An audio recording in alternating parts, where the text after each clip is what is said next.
Soy Amparo Espinosa García, y soy la fundadora y la presidenta de Por el Derecho a Morir con Dignidad de México, DMD México. Bueno, les doy la bienvenida a todos, a todas ustedes que están con nosotros esta tarde, con nosotras. Y es el primero de una serie de diálogos que vamos a tener sobre el vivir y el morir y la transición entre ambos. Me parece que van a estar muy fascinantes todos nuestros diálogos. Este es el primero de ellos. Bueno, yo creo que pocas veces como esta época del coronavirus, hemos visto a la muerte tan de cerca. Por lo menos, yo creo que es en todo el mundo, pero por lo menos en México. Es como si la muerte nos estuviera viendo a los ojos. Hay visto muchos extranjeros que nos dicen, oigan, qué afortunados ustedes los mexicanos, bueno, ven a la muerte como la amiga, porque han estado aquí en nuestras fiestas del Día de Muertos y están, bueno, se ponen como muy sorprendidos de que de pronto pues estemos ahí junto a la muerte. Pero lo que ellos no saben es que los mexicanos, las mexicanas podemos estar en el Día de Muertos, celebrar el Día de Muertos, pero nunca pensamos en la muerte. En una encuesta representativa que hizo DMD hace un par de años, encontramos con que más de la mitad de los mexicanos no piensan ni hablan de la muerte. Nunca. O sea, es una cosa como muy extraordinaria, pero apenas un 2 o 3%, si acaso, hablan de la muerte con su médico o con el sacerdote, pero con nadie más. Entonces, en México no se habla de la muerte. Me acuerdo que en el temblor que fue del 2017, me parece, una psicóloga que se ocupaba de atender a los niños que habían quedado huérfanos por el temblor, los niños no entendían dónde estaban sus papás. Entonces, cuando ella les trataba de explicar que estaban muertos, los niños no sabían qué era la muerte. A ella le parecía como muy extraordinario que a los 12 y 13 años esos niños nunca habían tenido contacto con la muerte. Y bueno, eso pasa en nuestro país, que no se habla ni se piensa de la muerte por lo común. Y bueno, tiene consecuencias muy desafortunadas esta actitud que tenemos ante la muerte. Pues para empezar, porque creo que dispendiamos nuestras vidas. Cuando no piensas en la muerte, bueno, como eres eterna, pues puedes esperar el tiempo que sea para hacer tus cosas. Entonces, pensar en la muerte acota el tiempo y te permite ver que cuentas con un tiempo limitado y que quieres hacer de tu vida. Pero en México no pasa eso.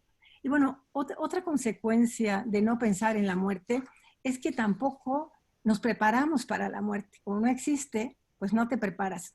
Y entre otras cosas, no firmas tu voluntad anticipada, para empezar. En esta misma encuesta que nosotros hicimos, solo un 4% de los mexicanos, de las mexicanas, ha firmado su voluntad anticipada. O sea, han pensado lo suficiente como para decidir que tienen que firmar una voluntad anticipada. Y luego otra consecuencia de no pensar en la muerte, me parece a mí, es que no les exigimos a las autoridades o les pedimos a las autoridades que creen la infraestructura suficiente para que en el momento que se nos acerque la muerte, nosotros tengamos los espacios necesarios para ser atendidos. Yo creo que la desatención, bueno, y las personas que van a hablar de esto más adelante de mí seguro lo van a poder explicar mucho mejor, pero lo que yo he visto es que hay mucha desatención e indiferencia hacia las personas que están sufriendo o que se van a morir, sobre todo si son viejos.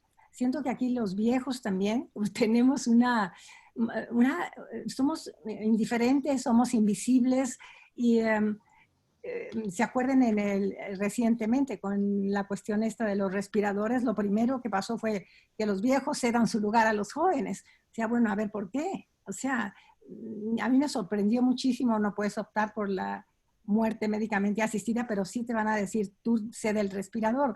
O sea, hay un viejismo, me decían los doctores, sí hay viejismo, más allá del coronavirus, desde antes los médicos, llega una persona vieja y no se le atiende, no se le ve lo suficiente. No quiero decir que sean todos, pero en muchos lugares esto pasa en México.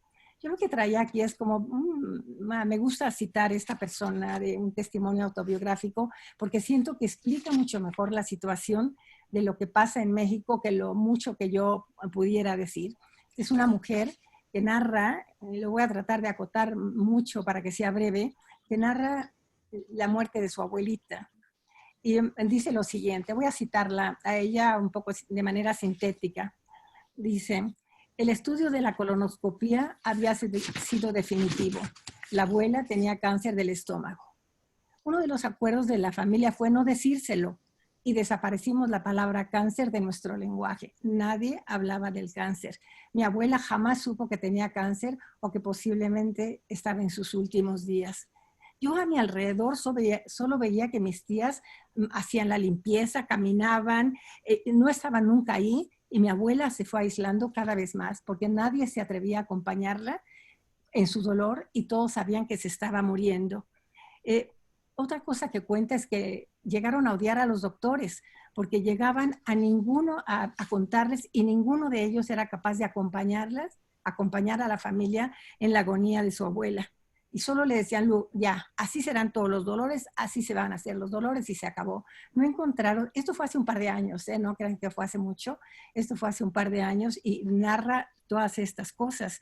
Y ella decía que la experiencia fue tan dolorosa que se quedó ahí para siempre reflejada en los ojos de la familia, como que dejó un vacío que todo el mundo se trataba de explicar, de entender, y fue ahí donde se dieron cuenta que hacía falta espacios para acompañar el bien morir. Decía, ahora sé que es necesario acompañamiento, una red de apoyo para enfrentar todo lo que explica despedirse de un ser amado. Nunca oyó hablar de los cuidados paliativos, nadie se lo dijo nunca, fue de hospitales en hospitales, esto fue en la Ciudad de México, ni una sola vez se encontró con ese espacio. Es muy sorprendente porque en la Ciudad de México sí existen espacios. Aquí en esta misma encuesta que nosotros hicimos, un 70% de los mexicanos está a favor de la legalización de la eutanasia y del suicidio médicamente asistido. Pero en otra encuesta nos damos cuenta que no conocen los cuidados paliativos, nunca han oído hablar de cuidados paliativos. Y lo que yo me pregunto es, ¿qué pasaría si los cuidados paliativos se hacen extensivos en todas las ciudades, en todo el país? ¿Sería la misma cantidad de personas que van a optar por un suicidio médicamente asistido o se van a esperar? Creo que son muchas preguntas que haría falta preguntarse. Una de las funciones de estos webinars es seguir explorando ese tema. A mí en lo personal me parece que sí llegamos al mundo y como que nos apapachan, nos reciben con besitos, con chambritas, con todo el mundo nos hace un cuarto muy bonito, pero no pasa así cuando nos vamos de la vida. Y a mí eso sí me parece como muy sorprendente. Cuando llegas no has hecho mayor cosa, nada más llegas, eres una esperanza. Y cuando te vas, pues mucha gente ha hecho mucho, ¿no? Ha dado mucho por los demás, le ha preparado el camino a todos los que vienen. Y me parece que como esta señora, la abuela, muere de esa manera, me parece como muy injusto. Se merecería otra despedida de la vida, otra. Desde luego que no la despedida que tuvo.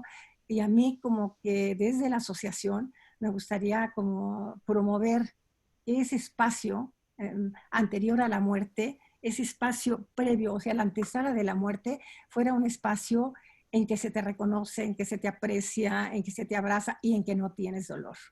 Porque pues otra de las cosas que también hemos encontrado, y bueno, ya los expertos seguramente darán mucho mejores cifras que yo, pues no hay suficientes fármacos. La gente se queja de que no hay fármacos y creo que somos uno de los países del mundo en que menos morfina ofrece a las personas que están sufriendo. Y hay como muchos tabúes al respecto. Estaba el otro día con una hermana mía en el hospital y tenía mucho dolor y yo le sugerí que le dieran algo, morfina o bueno, lo que fuera. Y ella me dijo, no, porque no me quiero hacer adicta. Y la enfermera misma dijo, no, no se lo vamos a dar. O sea, no, sí va a ser, era algo para en ese momento quitarle el tremendo dolor que tenía y ni ella quiso, no solo la enfermera, ni la enfermera. Entonces pienso que hay como muchísimo que hacer para que este espacio, la antesala de la muerte, sea un espacio humano, ¿no? Siento que es un espacio en que las virtudes humanas pueden ponerse pueden desplegarse, ¿no? La compasión, el amor a los demás, la tolerancia, el acompañamiento. Es un espacio pues, que puede ser realmente humano. Que tú despliegues todas tus capacidades humanas y la persona se vaya rodeada de lo mejor del ser humano. Entonces, precisamente desde este punto de partida que estamos nosotras organizando estos webinars, estos seminarios para tratar el vivir y el morir y la transición entre ambos y las distintas opciones que pueden haber. Sí, la eutanasia médica, el suicidio médicamente asistido, pero no solo eso. Hay muchas otras cosas que deben, porque no es equivalente a, mucha gente piensa que el equivalente a muerte digna es así, legalizar la eutanasia y el suicidio médicamente asistido. No solo eso, puede que lo incluya, pero hay tantas otras cosas que se pueden hacer que van a hacer de la muerte o de la antesala de la muerte un sitio que valga la pena. Bueno, esto les agradezco que estén ustedes aquí y muchas gracias. Espero que sea de su agrado esto y al final les anunciaré los otros webinars que estamos pensando tener y les cedo la palabra a Cristina Villarreal, que va a ser la moderadora de este diálogo. Gracias, Cristina. Gracias, Amparo. Bueno, mi nombre es Cristina Villarreal, yo vivo en Colombia, soy colombiana, quiero mucho a México, es un país hermano al que quiero mucho. He sido parte de la Fundación Pro Derecho a Morir Dignamente de Colombia, casi desde sus inicios, y realmente hemos estado colaborando muy cercanamente con DM de México también. Entonces tenemos objetivos comunes y eso, por eso para mí y para la Fundación Pro Derecho a Morir Dignamente en Colombia es un honor hoy estar acompañando esta bonita invitación que Amparo nos acaba de hacer y en la que esperamos en este primer webinario estar a la altura de esa invitación tan importante que nos hace Amparo. También quiero agradecerle a Frances Kisling, que fue quien me invitó en primera instancia para estar acá y bueno, repito que es para mí un gran honor. Para todas y todos nuestros participantes, pues muchas gracias por estar aquí, bienvenidos. En este momento tenemos 104 participantes y no cesan de entrar y entrar nuevos participantes. Esperamos también tener una conversación nutrida. El diálogo de hoy se llama Enfrentando los retos del sufrimiento, cuidado compasivo y medidas paliativas. Y tenemos dos panelistas que voy a presentar a continuación que tienen una inmensa y maravillosa experiencia en este campo. Con el fin de que los panelistas y todas las personas que estamos aquí nos enteremos, sería muy bueno que nos sigan contando por el chat de dónde se están conectando. Ya nos han contado que hay gente de Guanajuato, de Durango, de Aguascalientes, obviamente de Ciudad de México, tenemos personas de España, tenemos personas que viven en México pero que son de otras nacionalidades como una boliviana, entonces pues eso también le da una gran diversidad e importancia a este webinario. Antes de presentar a los panelistas quiero explicarles un poquito cómo va a ser la dinámica de esta conversación. Contamos con un tiempo máximo hasta las 7 de la noche, es decir, en este momento tenemos 1 hora y 45 de tiempo disponible. Cada uno de nuestros dos panelistas va a contar con unos 15 a 20 minutos para hacer su presentación. Durante la presentación de cada uno de ellos, yo invito a los participantes y a las participantes a que puedan ir haciendo sus preguntas en el chat. No vamos a activar preguntas de viva voz debido al tiempo, debido a la cantidad de participantes que tenemos, a que esperamos tener mucha actividad y muchos comentarios y preguntas, pero por esa razón lo vamos a hacer a través del chat. Entonces yo los invito a que vayan haciendo sus preguntas, pero las preguntas las iremos respondiendo al finalizar las dos presentaciones. No esperen una respuesta inmediata para poder organizar esta conversación. Después de que ellos hagan sus dos presentaciones, vamos a tener una breve conversación entre nosotros, seguramente con la participación de Amparo también, y después abriremos ya a las preguntas de todas las personas que quieran hacer sus preguntas o comentarios, repito, vía chat.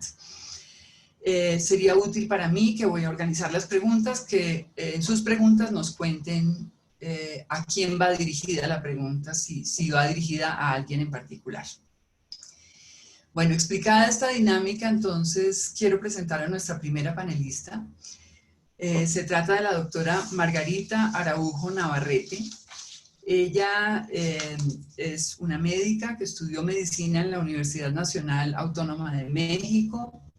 Tiene varias especialidades, se especializó como anestesióloga en el Instituto Mexicano de Seguridad Social. También tiene una especialidad con un nombre un poco extraño, que es la algología y cuidados paliativos. Algología quiere decir clínica y terapia del dolor. Esto también lo hizo en el Hospital General de México, pero también tiene otra especialidad en cuidados paliativos en la Universidad Autónoma de Guadalajara, con un reconocimiento de la CECPAL en las Canarias, España. Entre los años 2010 y 2012, la doctora Araujo presidió la Asociación Mexicana para el Estudio y Tratamiento del Dolor, y actualmente tiene varias responsabilidades, diría yo. La primera es que es coordinadora de la clínica especializada en el cuidado del enfermo terminal en el Centro de Cáncer del Centro Médico ABC de la Ciudad de México. Es vocal de cuidados paliativos del Consejo Nacional de Certificación en Anestesiología. Es vocal del Comité Hospitalario de Ética en Investigación del Centro Médico ABC. Es coordinadora del Comité de Ética del Colegio Mexicano de Anestesiología. Es presidente del Comité Hospitalario de Bioética del Centro Médico ABC. Y pues obviamente con todas estas credenciales ha participado ampliamente en presentaciones, publicaciones y demás sobre el tema que hoy nos convoca. El título de su presentación, y ya le doy la palabra, es Cuidados paliativos en México, respeto por los que sufren. Margarita, la audiencia es tuya. Ya, abro aquí para que se comente. Ya está, ¿verdad? ¿Me escuchan? Oh my God. ¿Sí me escuchan? Sí, perfecto, Margarita. Te escuchamos. Okay.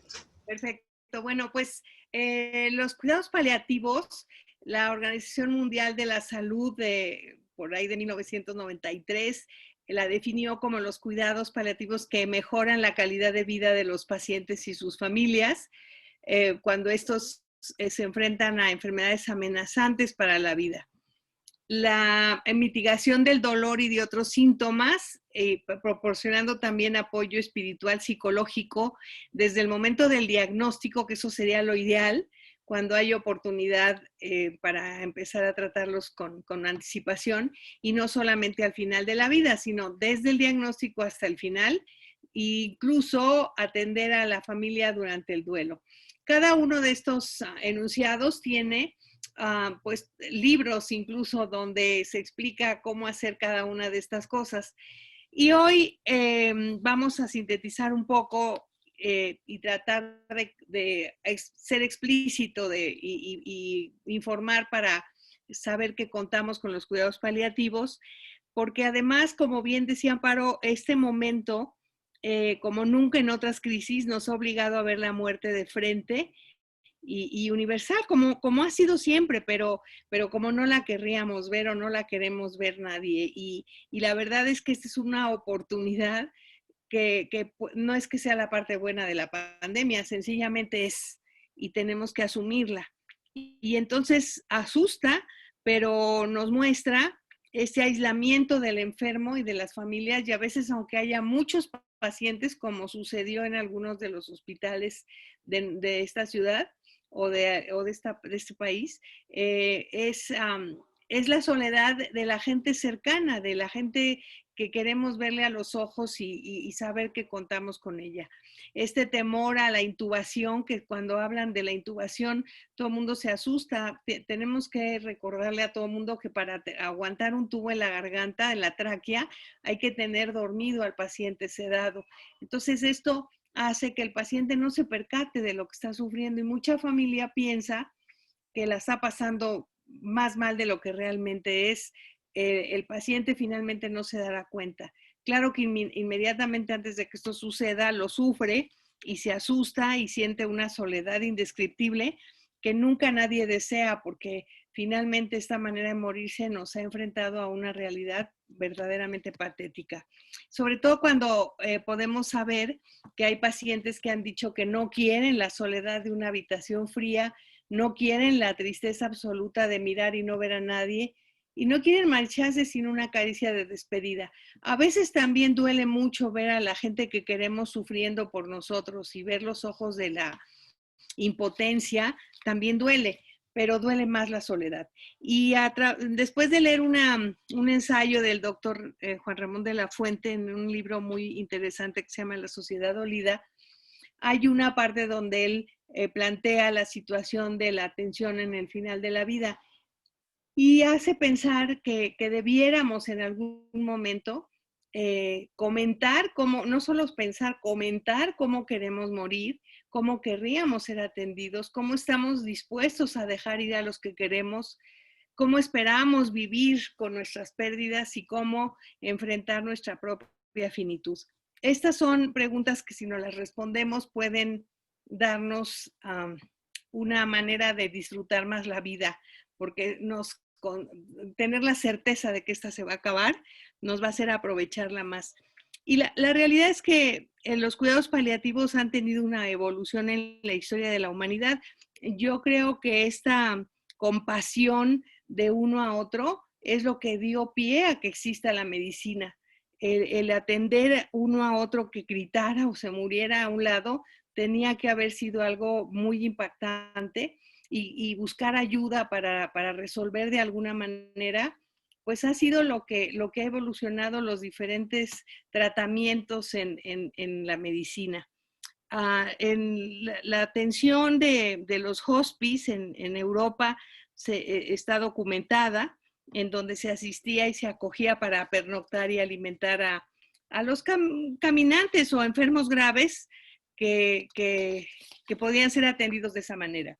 Y bueno, todavía nos consta porque a principios del siglo pasado, no muy lejano, siglo XX, la atención del médico de familia, del médico que era amigo de todos y que atendía en la casa, pues era una manera muy, muy compasiva, muy, muy cercana de recibir la atención.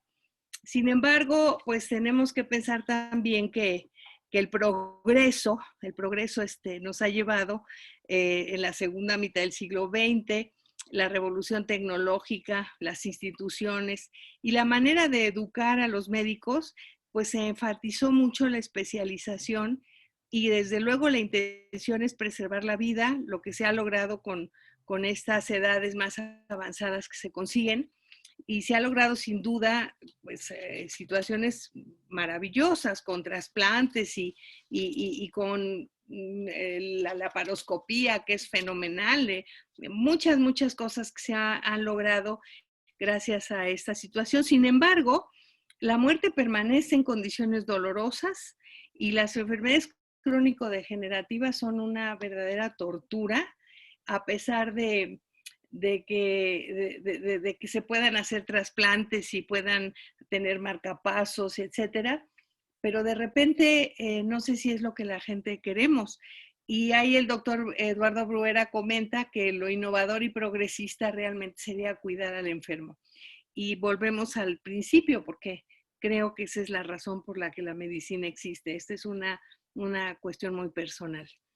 Y bueno, pues los cuidados paliativos se iniciaron con este nombre o con esta intención en apenas 1967 que Cicely Saunders, que fue enfermera y se ocupó de estudiar medicina y se ocupó de abrir una clínica, un hospital con 54 camas para tener este propósito de esta hermosa intención, que es lo más conocido, así sintetizado, que ella ha dicho, en donde habla de que tú me importas por ser tú, importas hasta el último momento de tu vida y haremos todo lo que esté a nuestro alcance, no solo para ayudarte a morir en paz, sino también a vivir hasta el día en que mueras.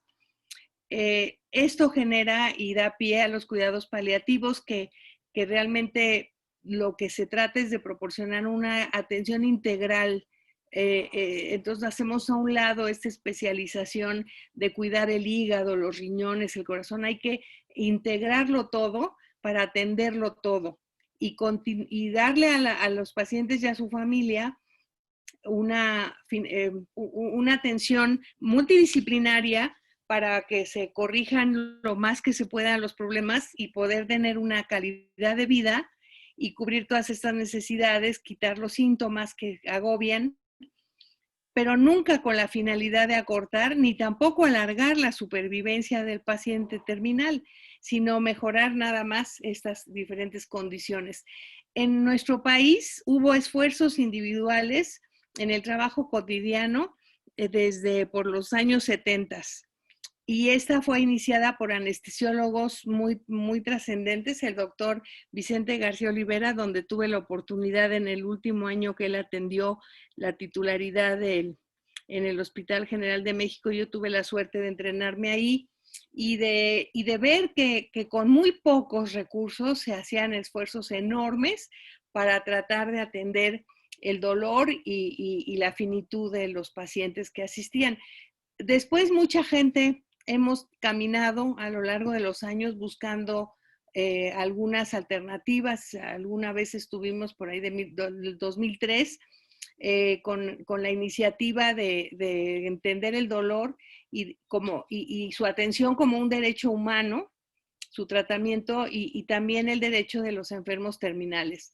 Con esta y muchísimas otras actividades se logró avanzar bastante y lo último maravilloso que se publicó, que fue bastante la difusión que hubo, es en el 1 de julio del año pasado, en donde se establece que la muerte debe ser una situación con dignidad y los cuidados paliativos para los enfermos terminales deben garantizar esta situación, pero también nos garantizaban la posibilidad de accesos a medicamentos que con la suerte, en particular, yo he vivido una situación muy gratificante porque he tenido los elementos con que trabajar, pero no es siempre así. En esta gráfica que habla de cómo se trata la muerte, con qué calidad quedamos en el lugar 43 de 80, pero si esta gráfica la pusiéramos en horizontal, queda mucho más pequeña la atención del uso, por ejemplo, de morfina, que es infinitamente menor a la que se necesitara, entendiendo el número de pacientes que hay en este país. La suerte ha sido que los maestros iniciadores de esto han seguido siendo, en particular, anestesiólogos. Yo participo en el Consejo de Anestesiología para certificar a los médicos que se entrenan en cuidados paliativos y que por lo pronto apenas son 194 certificados. No dudo que haya muchos otros médicos que se han entrenado y que no se han certificado y que ojalá lo hagan porque es una manera de establecer y controlar una red que puede ser de mucha utilidad. Desde luego vemos estas diferencias. Sí, dime. Perdón que te interrumpa un momento, pero es que no estamos viendo tu presentación. Y tú te estás refiriendo a una gráfica que no estamos viendo. Entonces, ¿puedes por favor compartir tu pantalla? La pantalla la tengo desde que empecé a hablar, ¿no se ve? No, te vemos a ti, que estás muy bonita, muy activa. Ay, no me digas, pero no, qué horror, es que desde el principio intenté ponerla. A ver, vuelvo a ponerla. Ay, qué barbaridad. No puedo empezar desde el principio, ¿verdad? No, pero creo que la gráfica es especialmente como lo que queremos No, ver. pues muchas cosas eran importantes. Qué pena que no supe antes. ¿Ya se ve o todavía no? No. Caray. A ver, vuelvo a intentar. Supuse que como habíamos quedado desde el primer momento, a ver, pongo aquí compartir. Aquí está el PowerPoint. Y aquí se supone que ya está la gráfica. Qué pena que hasta ahora me digas, ¿no se ve? No. Rodrigo, ¿puedes asistir a Margarita, por favor? Sí, Margarita, justo en el botón de compartir pantalla. Ya estoy, compartir pantalla. ¿Sí?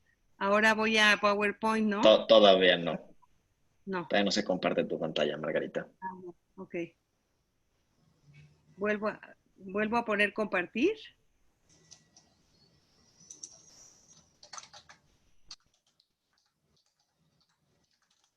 ¿Sí me escuchas, Rodrigo? Sí, escucho perfecto. ¿Qué hago? Compartir pantalla, como lo platicamos. Ahí está. Listo. Ahora hacer la presentación es... Es correcto.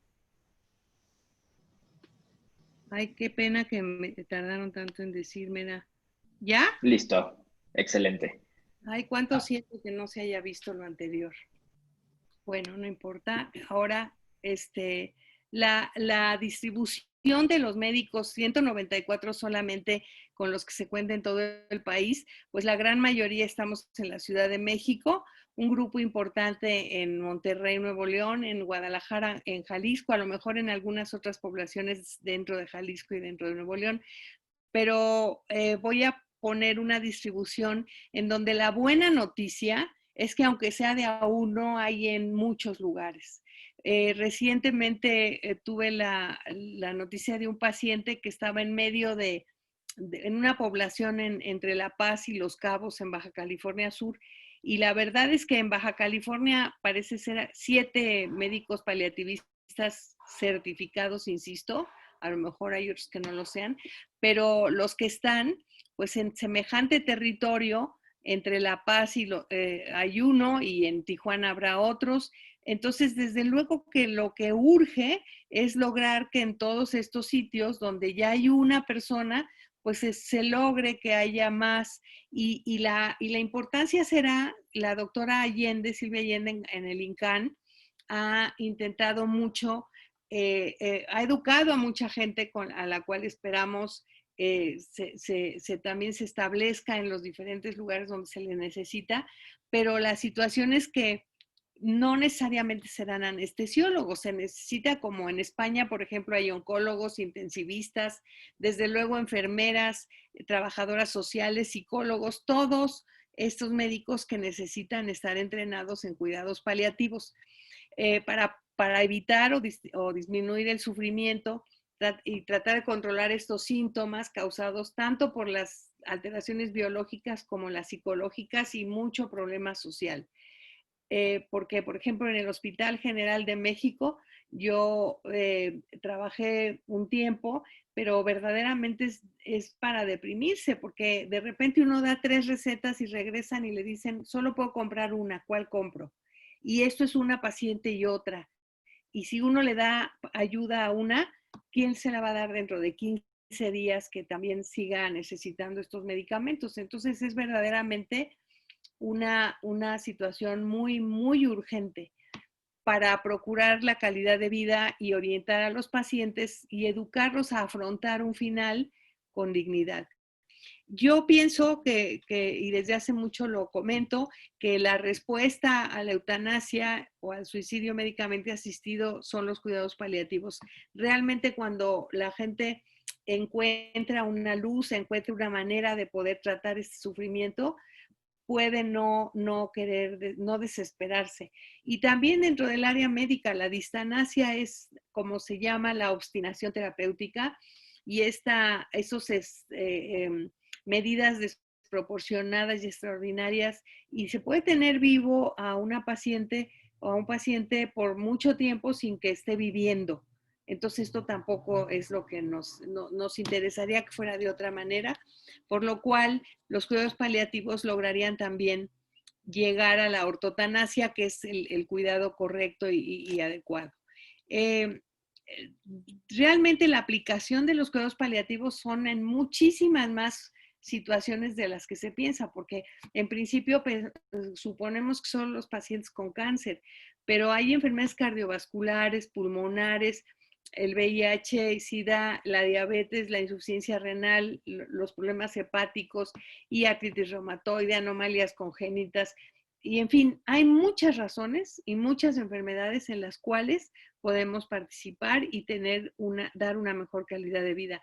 Incluso hay enfermedades resistentes a tratamientos, dolores crónicos, como hay algo que tiene un nombre que se llama la distrofia simpático refleja o dolor de un área posterior a un trauma o a una cirugía, en donde hay un dolor incoercible que el paciente despierta con él, se duerme con él, es una semana, son un mes y otro, en donde pareciera acostumbrarse, y nadie puede acostumbrarse a un dolor que a lo mejor no es tan intenso, pero es continuo. Entonces una verdadera tortura y el paciente está secuestrado en su propio cuerpo.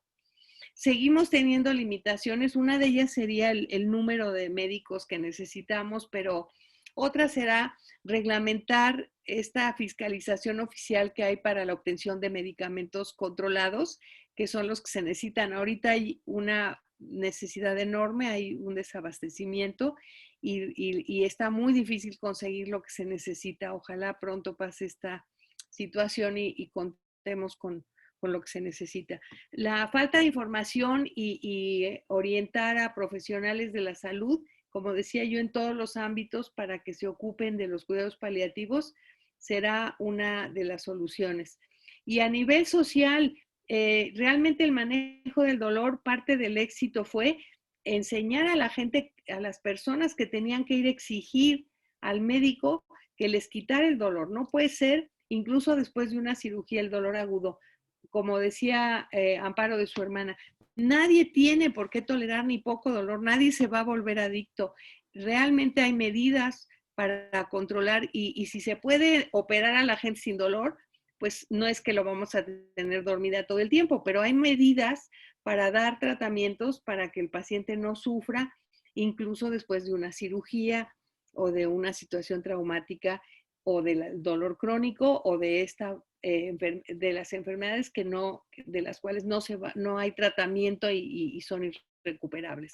Entonces, esta información debemos quitar los temores a la gente de que no se sientan estigmatizados y escondiendo que usan morfina, por ejemplo, ¿no? Eso será muy importante hacerlo. De cualquier manera, cualquier procedimiento que se haga en los pacientes debe llevar un proceso en el cual se informa y el paciente siempre, la gente que va a un hospital está vulnerable. Yo creo que hasta las amistades cuando van a visitar a un enfermo se sienten vulnerables porque no saben con qué se van a encontrar, pero los enfermos más. Entonces necesitamos que el paciente que está capacitado y que tiene completa su atención para entender lo que le está pasando, de conformidad, libre, voluntario, consciente, para someterse a un procedimiento debe de firmar un documento, que es lo que queda como testigo, como prueba de que se le informó suficiente y que puede entonces asumir. Y esto es una ley y se tiene que seguir. Y en relación a la voluntad anticipada, pues este es un documento que también ya se comentaba, que las personas lo ideal será que en una capacidad íntegra puedan manifestar anticipadamente su voluntad, igual que un testamento, en donde diga qué quiere y cómo quiere. Ahora, yo pienso que un documento y una credencial puede desaparecer en cualquier momento. Entonces, hablar con la gente que tenemos como solidarios es muy importante, pero el chiste es que la gente quiere escuchar esto. Y esta fotografía que puse ahí es porque en algún momento atendí a una persona, le pedí que me dejara tomar la fotografía porque ella era una mujer ya de bastante edad, tendría unos 96 años, y con su letra, como podía, escribió que no quería hospitalizarse, que no quería glucosa en el suero, que no quería cortisona ni epinefrina. O sea, no sé si se iba informando ella y apuntaba. Todavía al final pone que no quiere esteroides, ni sprays en fin. Y luego lo pegó con no sé qué pedacitos de masking tape o lo que encontró por ahí y lo tenía al lado de su cama en la pared. Entonces, para mí fue un impacto llegar a atenderla y ver ese documento. Ella hizo lo que pudo en el momento que pudo y bueno, para mí fue de mucha enseñanza saber que todo el mundo sí sabe qué quiere. Ahora el chiste es que lo pueda comentar y decir y que no tengan miedo en expresarlo, ¿no? Pues con esto siento muchísimo que no se haya visto el resto de la presentación, pero bueno, de lo que se trataba era de hablar de los cuidados paliativos en México y entonces pues ya vimos que son realmente muy limitados, necesitamos mucha más gente, pero los esfuerzos están y la gente preparada con mucha entrega y con una verdadera vocación están atendiendo. Margarita, muchas gracias por tu presentación. No te preocupes que pudimos seguirte en la primera parte de tu presentación. Te seguimos muy bien con tu narración, entonces yo creo que realmente está bien. Pues tu presentación nos da contexto, nos cuenta qué está pasando en México, nos recuerda cuál es el papel de la medicina y eso creo que es importante para darle inicio a estos webinarios. Invito a los participantes que se siguen uniendo de diferentes lugares, de Puebla, de Hidalgo, de Jalisco, de Toluca, del Estado de México, de Veracruz. Bueno, tenemos una variedad maravillosa de personas que nos están acompañando y los invito a que sigan haciendo sus preguntas y comentarios que, como les decía antes, serán respondidos después al final de las dos presentaciones. Pasamos entonces ahora a escuchar la presentación del doctor Bernardo García Camino, a quien voy a presentar. El doctor García es licenciado en Derecho y maestro en Derecho Constitucional y Amparo, y además doctor en Derecho por la Universidad Autónoma de Querétaro. Se ha desempeñado en litigio, en administración pública, tanto en el gobierno federal como en el gobierno estatal. También ha sido docente universitario a nivel de licenciatura especializada de maestría, en maestrías en Derecho y en Ética. Actualmente es profesor de tiempo completo de la Universidad Autónoma de Querétaro y profesor invitado de la Universidad Arawak Querétaro y de la UNAM. Es integrante actualmente de la Unidad de Bioética de la Facultad de Filosofía de la UAQ, de la Universidad Autónoma de Querétaro, y profesor en el Caribbean Research Ethics Education Initiative. Es integrante, es más, es presidente del Comité de Ética e Investigación de la Dirección de Investigación y Posgrado de la Universidad Autónoma de Querétaro también. Ha sido autor de 3 libros, de varios capítulos en libros, de artículos de revista y demás. Entonces es un placer escuchar al doctor Bernardo García. Su presentación se llama ¿Quién quieres que vea tu plan de cuidados paliativos? ¿Un notario o un médico? Y Bernardo, cuentas con 20 minutos. Muchas gracias y gracias por la presentación, Cristina. Bienvenidos sean todos. Gracias, Amparo, por la invitación. Frances, también por la invitación. Agradezco la compañía de Margarita y también todo el apoyo que Rodrigo nos ha dado. Voy a iniciar la presentación y la intención de hablar rápidamente sobre cuidados paliativos. La verdad, pretendo, si me permiten decirlo así, desafiar un poco lo que se ha vertido de momento en el chat y en el foro. Y voy a presentar y voy a hablar, hemos hablado de la muerte. Es un hecho innegable que todos vamos a llegar a él. El tema es cómo queremos llegar a él. Y por ende tendríamos que prepararnos también para este evento. En México cada año, en un reporte de Human Rights Watch en 2014, nos señalan todas las personas que mueren al año, más de 600,000, y van a requerir. Esto ante la Organización Mundial de la Salud se va incrementando cada año con enfermedades no transmisibles. En México, toda la enfermedad que tenemos, todos los problemas que estamos teniendo de enfermedades cardíacas, pero también diabetes, nos van a considerar.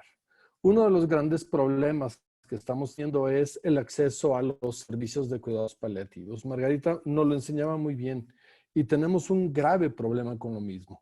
Yo quisiera que todos pensáramos que México es más allá de las capitales de los estados, más allá de Ciudad de México, más allá de zonas metropolitanas como podría ser Monterrey o Guadalajara. No tenemos mexicanos de primera y de segunda. Tendríamos que pensar cómo darles atención a todas las personas que viven en este país. El problema es que no todas las instituciones dan ni ofrecen cuidados paliativos. A nivel de domicilio del paciente todavía es menor y esto es un derecho para el paciente, el poderlo recibir en casa. La mayoría del personal de salud no ha sido capacitado y no es exclusivamente para los médicos o para los anestesiólogos. No hay plazas de paliativistas en los hospitales públicos. Y esto también combinado con lo que decía Margarita. Pocos médicos tienen licencias para prescribir y pocas farmacias quieren tener existencia de medicamentos.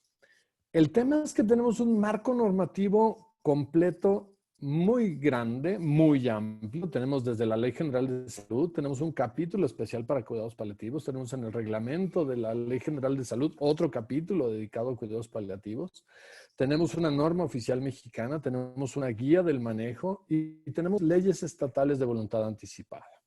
Y un poquito lo que quiero desafiar son las leyes estatales de voluntad anticipada. Tenemos derechos de los pacientes, claro, para tener información clara sobre su enfermedad. Recuerdo lo que se mencionaba por parte de Amparo, de no querer mencionarle a la persona de su enfermedad. El consentimiento informado que narró Margarita, que es más que un papel, todo este proceso en el cual se explica, y no solo el padecimiento, sino las consecuencias, las ventajas y desventajas de cada parte del tratamiento. Que un paciente pueda renunciar a continuar un tratamiento, que pueda irse a casa, que exprese directrices anticipadas y designe un representante. Y este es un representante diferente al representante legal. Este es un representante para decisiones médicas. Cuando vemos la Ley General de Salud, nos habla también de los menores de edad y nos habla de la incapacidad de poderlo mencionar y nos habla de los representantes legales. Y ahí empezamos con los problemas. En México los códigos civiles, la influencia es del Código Civil de Napoleón de 1800 más o menos, y hablan de un parámetro de representación legal que creo que hoy ya no es lo más correcto. Creo que está muy superado. Les planteo aquí un primer caso. Tenemos un niño de 11 años con pronóstico de muerte a 6 meses. Los papás están separados pero no legalmente divorciados. Este planteamiento tiene todo un truco, en el cual el niño no tiene un solo tutor, si estuvieran divorciados tendría un solo tutor, tiene a los dos padres. El oncólogo cree que ya no hay más opciones curativas, que quiere transitar hacia cuidados paliativos, está de acuerdo con otro especialista, y el papá está de acuerdo, pero la mamá no. El papá está de acuerdo en que, si me dejan decirlo así, se deje en paz al hijo, se le permita estar cómodo, aseado, nutrido y lo mejor posible. Pero la mamá exige que le hagan todo lo posible al hijo. Claro, para el médico viene la decisión difícil, porque el papá amenaza que si le siguen haciendo cosas al hijo, los va a denunciar. Pero la mamá amenaza que si le dejan de hacer todo a los hijos, los va a denunciar. Y entonces el tema es qué debe de hacerse. Al final de esto les vamos a presentar un libro que hemos preparado el doctor Robert Hall, el doctor Eugenio Miranda y su servidor. Y ahí uno de los planteamientos que se hacen es buscar otras alternativas para la designación para representantes. En el problema de los representantes no es el representante legal. ¿Por qué? Porque yo sé que muchos de ustedes, su representante legal hoy sería tal vez su hijo, pero su hijo tal vez no vive en el mismo país o en la misma ciudad que ustedes. Tal vez tienen 2 hijos. ¿Cuál de ellos es su representante legal? ¿Quién va a decidirlo? Hay casos claros. El esposo, la esposa, la concubina, el concubino. Pero ¿qué va a pasar? ¿Son ellos los que realmente conocen los deseos del paciente? Si mis hijos viven fuera de México o fuera de mi ciudad, ¿son los que conocen realmente cuál es mi voluntad o qué quiero que suceda conmigo en el tránsito a la muerte? Tenemos en los sistemas de voluntades anticipadas en los estados un sistema de registro o de archivo, pero tenemos un sistema de salud fracturado. Es decir, este va a servir para el sistema de salud público estatal, pero habría que ver si el registro va a alcanzar los hospitales privados o los hospitales, si me dejan decirlo, de presupuesto federal, como podría ser el IMSS, el ISSSTE, el de Pemex o el de la Sedena. Les van a preguntar. Y la otra, yo doy un documento de voluntad anticipada en Querétaro donde vivo, pero puedo estarlo necesitando porque mi accidente suceda cuando estoy en Jalisco. Y entonces tal vez no puedan recurrir a consultar qué documento había yo expedido. Además de eso, tenemos formalidades y costos en el otorgamiento. En Ciudad de México, que fue la pionera en documentos de voluntad anticipada, se han dado 1,000 documentos de voluntad anticipada por año en los últimos 20 años. Hay 20,000 documentos de voluntad anticipada. Para una ciudad de 7 millones de habitantes, creo que tendríamos que replantear qué tanto están funcionando. Los documentos de voluntad anticipada, claro, involucran qué no quiero que me suceda, pero no involucran un médico, ni tiene en de ninguna forma un consentimiento informado. Yo sé que me voy a morir, pero no sé cómo. Si mi muerte es repentina y es accidental, no va a hacer falta ese documento. Si mi muerte es a través de una enfermedad crónica, incurable y demás, ahí sí lo voy a necesitar. Y entonces por eso puede haber distintos tránsitos. En estos documentos hay problema en cómo lo va a conocer el personal de salud. Es decir, si la persona que me acompaña no les dice que existe, probablemente no lo sepan. En Estados Unidos existe una práctica. Cuando llaman a los paramédicos van y revisan el refrigerador de las casas. Las personas tienen la costumbre de pegar ahí sus recetas o sus órdenes médicas. Aquí en México no sucede. Por eso algunas personas prefieren tatuarse no resucitación o prefieren tener presente este tipo de documentos, como le pasó a la doctora Margarita, pegados junto a ellos en la cama. Tenemos un territorio de 2 millones de kilómetros cuadrados y tenemos lugares de difícil acceso. Y obviamente con pocos médicos y pocas farmacias, esto nos coloca en un problema, además de nuestra falta de cultura de prevención. En los documentos de voluntad anticipada normalmente se renuncia a la futilidad, pero la futilidad no es un tema, sino es un asunto en el cual, dependiendo de la situación de mi enfermedad, un tratamiento puede ser fútil o no.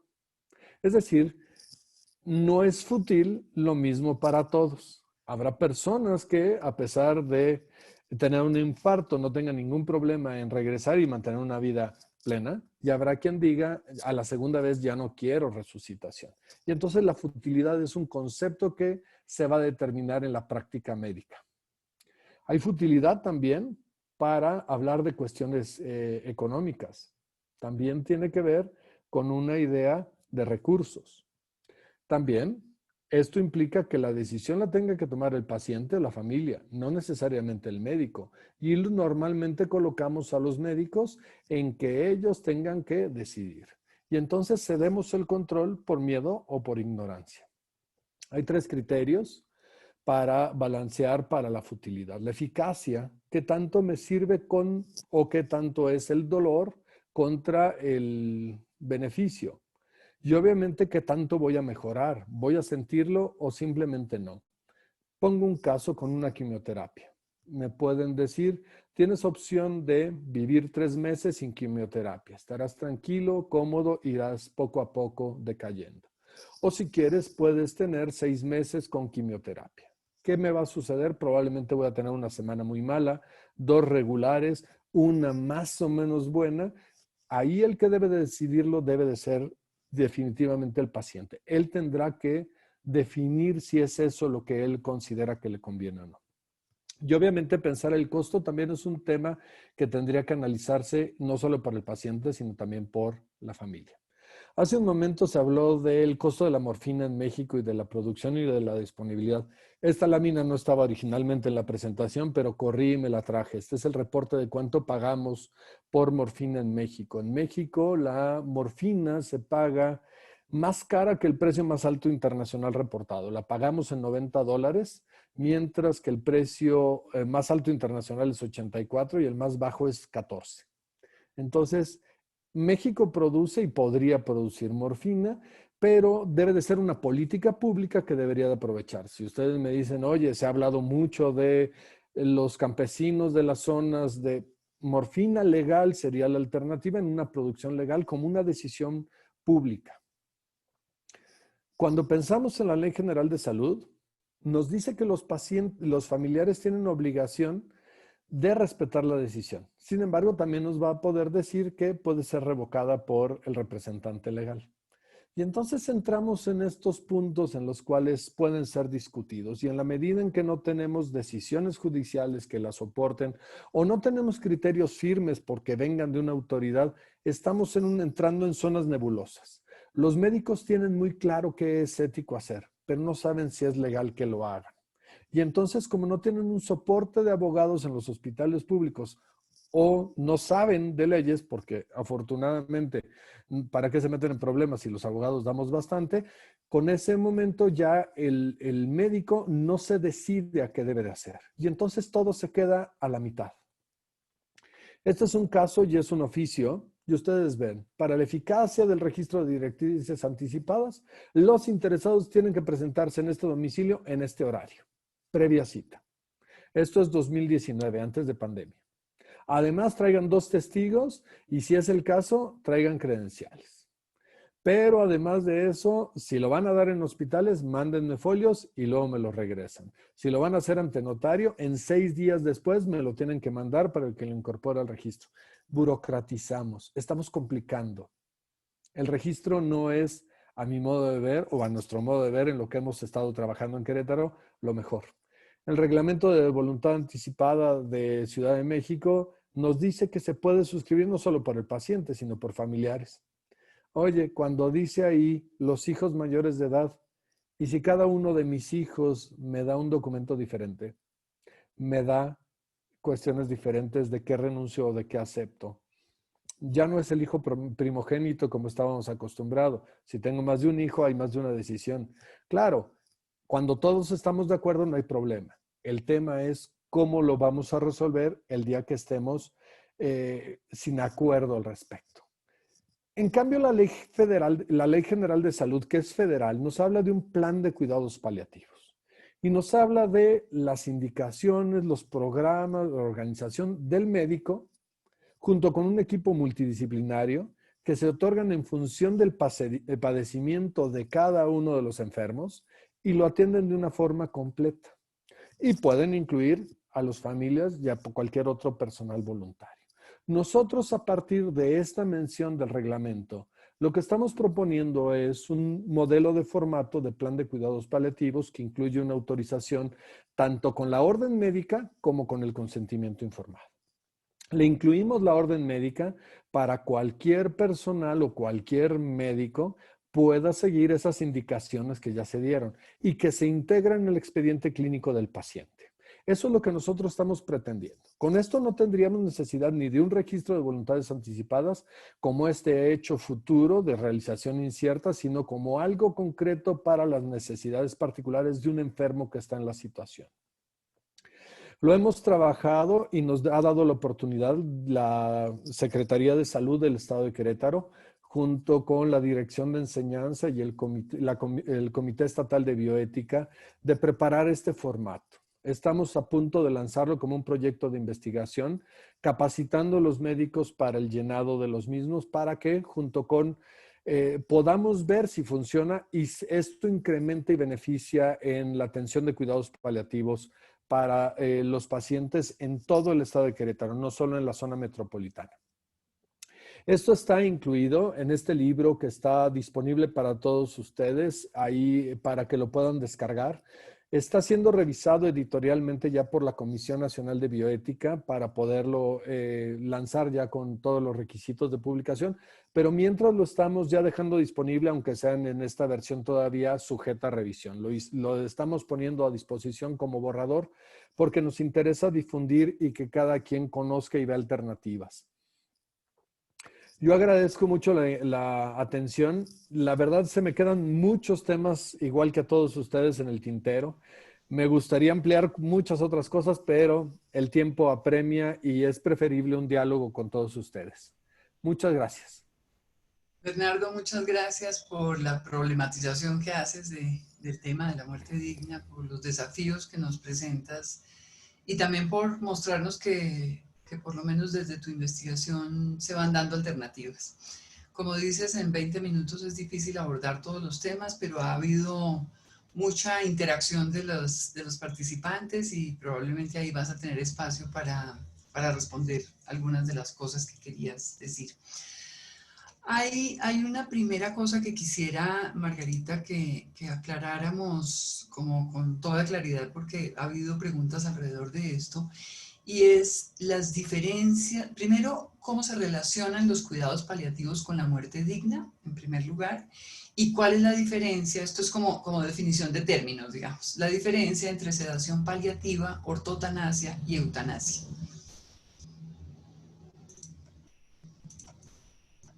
Margarita, Margarita, no te estamos oyendo. Gracias. Bueno, pues la situación es que los cuidados paliativos, la idea es que mejoren la calidad de vida de los pacientes. En el momento en que se hace un diagnóstico, pudiera estar la situación de recuperaciones, pero incluso a veces no es la enfermedad, sino el tratamiento, lo que genera malestares. Y en ese caso también los cuidados paliativos debieran estar presentes, pacientes que puede uno tratar, que se recuperan, que fueron diagnosticados en forma muy oportuna, que les dan tratamiento, que se mejoran y que posteriormente vuelven a recaer y vuelven a tener otra sintomatología. Entonces, lo importante es estar al pendiente y ir también integrando a la familia. Parte del trabajo importantísimo desde el punto de vista social y psicológico es que en las familias no hay ninguna familia perfecta. En todas hay discrepancias. Ni siquiera yo creo que mandada a hacer. Entonces, lo importante es hacer notar en los cuidados paliativos que lo que es importante en ese momento, el protagonista de ese momento es el paciente. Y toda la problemática que puede surgir en una crisis familiar es que cada quien saca sus problemas y cada quien tiene una manera de resolver el problema principal. Entonces, que tengan confianza en sus médicos, en lo que se les está orientando, para poderse unir y darles realmente, yo siempre les digo, algún día nos tocará ser los protagonistas, pero hoy el protagonista es uno y todo tiene que girar en relación a tener cómoda a esa persona. Entonces, la diferencia entre la ortotanasia, que sería el que todo bueno, esto ya habla solamente el final porque estábamos hablando de tánatos, que es muerte, y la ortotanasia está hablando de una muerte correcta, ¿no? Que finalmente la eutanasia también quiere decir una buena muerte desde el punto de vista etimológico, pero las situaciones se concretaron y se definieron mucho después de la Segunda Guerra Mundial, lamentablemente.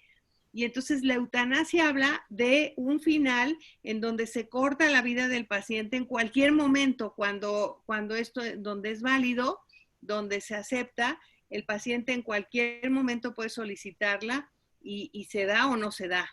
Pero en los pacientes que están con una terminalidad, en donde la enfermedad los ha llevado a un punto sin retorno, en donde no hay tratamiento suficiente, en donde incluso el darles tratamiento y prolongar esa agonía se llama distanasia o obstinación terapéutica. Esa es la diferencia de distanasia y ortotanasia.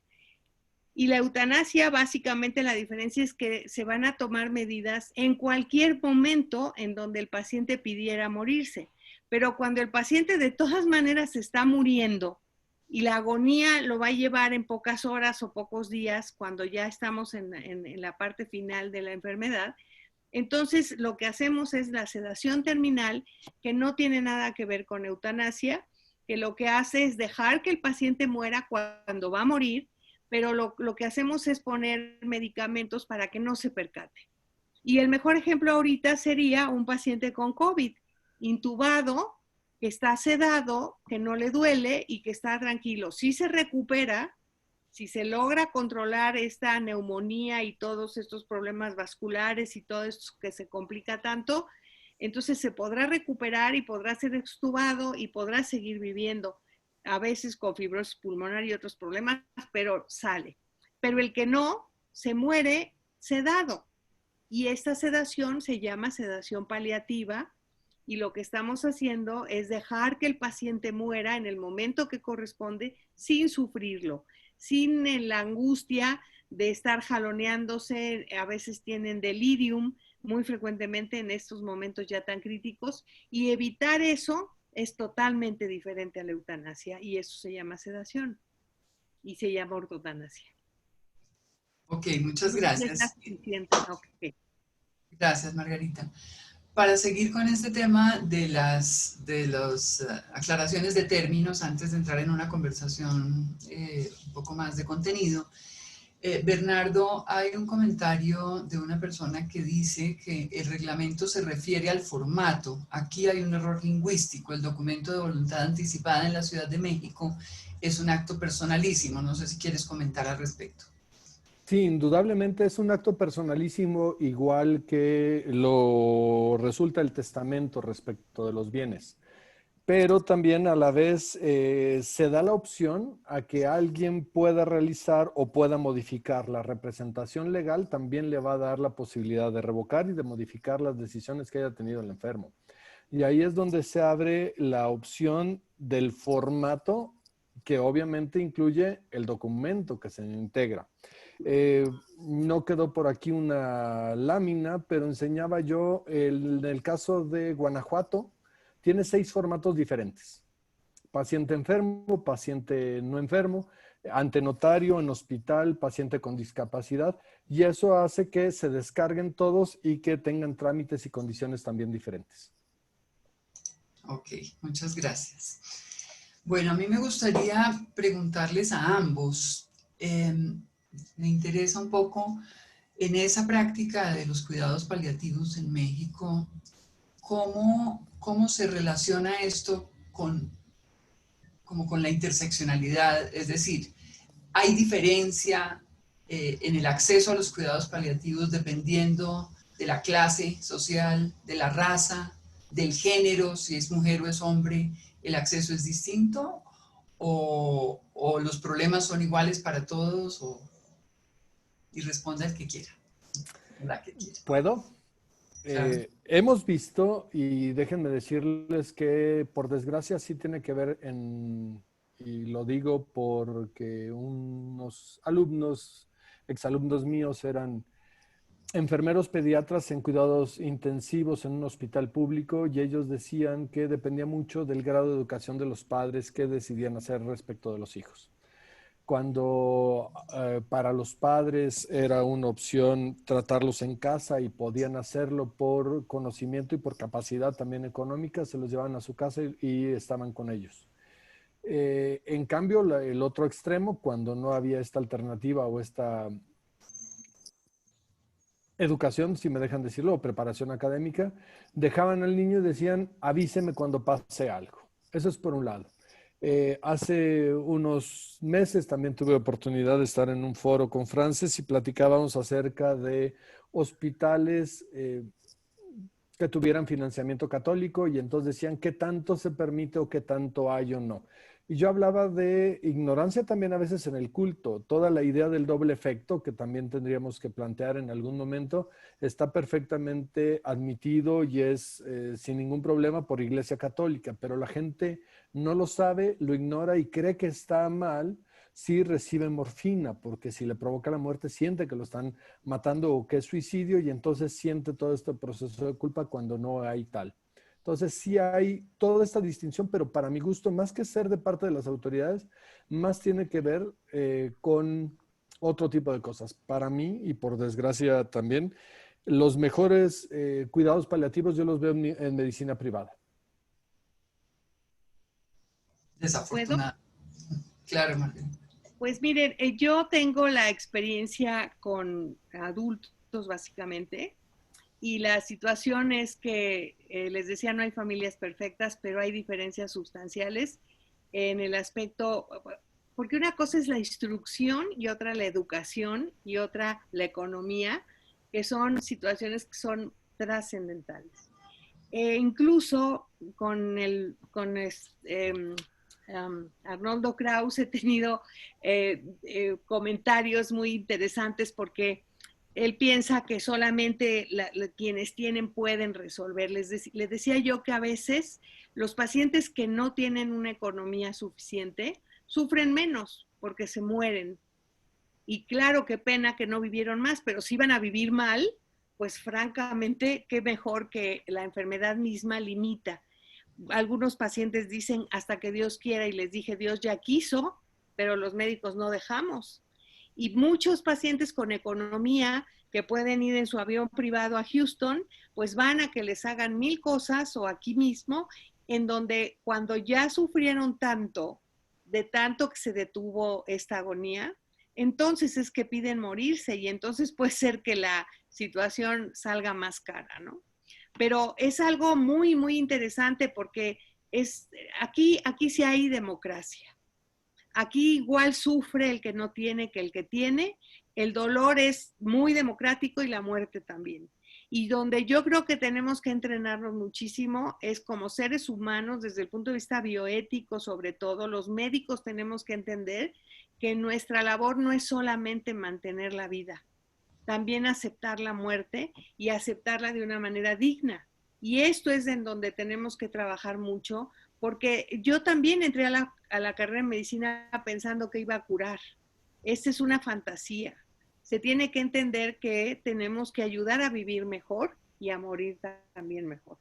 Entonces, esta sería mi respuesta, que en donde afortunadamente hay democracia y en donde lo que tenemos que hacer es adaptarnos a las situaciones que nos toca vivir con las diferentes economías, las diferentes instrucciones, porque claro, aún con muy, o sea, la educación que cada quien tiene, con las limitaciones o no de ella, exigen cosas porque hasta donde ellos saben, eso es lo que quieren resolver.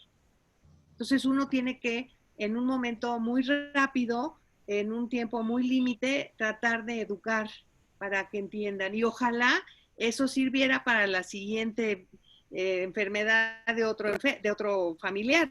Lamentablemente se olvidan incluso de esto. No mucho, porque luego me vuelven a llamar para atender a otro familiar, pero es muy, muy difícil de verdad esta educación del día a día con cada persona. Ojalá pudiéramos hacerla más universal.